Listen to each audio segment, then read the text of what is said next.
साथियों नमस्कार, स्वागत है आप सबों का। बिहार एसटीईटी को लेकर के इस वीडियो में हम लोग मुख्य रूप से शिक्षा विभाग के माध्यम से जारी किए गए पत्र की चर्चा करेंगे। संजय कुमार ने लगातार इस बात पर जोर दिया था कि अभ्यर्थियों की बहाली को लेकर के विभाग कार्यरत है और विभाग की गतिशीलता का अनुमान लगभग 12 दिसंबर के बाद, जब से आचार संहिता खत्म होता है पंचायत चुनाव का, तब से ही नजर आ रही है और लगातार हर दिन कोई ना कोई गतिविधि तेज होती हुई नजर आ रही है।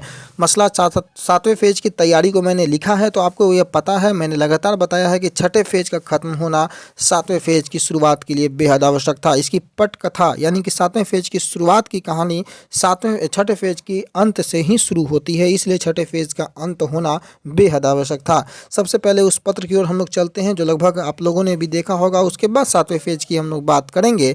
तो आपके सामने ये संजय कुमार का एक ट्वीट भी, जो कि कल ही आप लोगों ने, लगभग सभी लोगों ने देखा होगा, 25 फरवरी इस पत्र के माध्यम से भी ये बड़ा लेटर है अपर मुख्य सचिव का, जो कि 29/12/2021 को ये निर्गत किया गया सभी जिला शिक्षा पदाधिकारियों को, और स्पष्ट निर्देश की 25/2/2022 ये नियुक्ति पत्र का जो है ये डेट जो है निर्धारित किया गया है प्रारंभिक शिक्षकों के लिए। आपको पता है कि बिहार एसटीईटी जो छठे चरण की जो बहाली चल रही है, उनकी नियुक्ति पत्र 18 फरवरी जो है वो निर्धारित की गई है। लगभग एक हफ्ते के अंतराल में दोनों अभ्यर्थियों को 1.25 लाख की जो बहाली की बात सरकार करती है।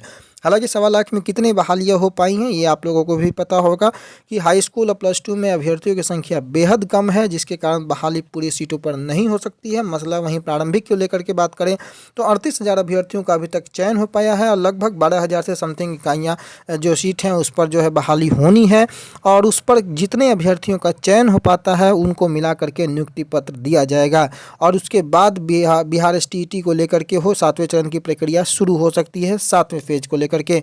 और अब हम बात करें छठे फेज, तो छठा फेज जब तक नियुक्ति पत्र न मिल जाए अभ्यर्थियों को समाप्त नहीं होगा, इसलिए ये छठा फेज के खत्म होने की शुरुआत 25 फरवरी और 18 फरवरी बेहद अहम दिन होता है और अभ्यर्थियों में खुशी की लहर है। और सभी चयनित अभ्यर्थी और जो भविष्य में चयनित होंगे उन अभ्यर्थियों को अभी से शुभकामनाएं कि आप लोग जो है विद्यालय जा करके कार्यभार संभालें और बिहार के शिक्षा व्यवस्था को दुरुस्त करने में अपना बहुमूल्य योगदान प्रदान करें। संजय कुमार के इस लेटर के बाद से सातवें चरण के अभ्यर्थियों में भी जो है काफ़ी उल्लास का माहौल है कि छठे चरण समाप्त होते ही सातवें चरण की बात लगातार विभाग कहा है, परंतु क्या सातवां चरण स्टार्ट हो पाएगा, इस पर चर्चा करने के पहले आज के प्रमुख अखबारों को अगर हम देख लें तो प्रमाण पत्रों का सत्यापन पहले कराने की बात कही जा रही है।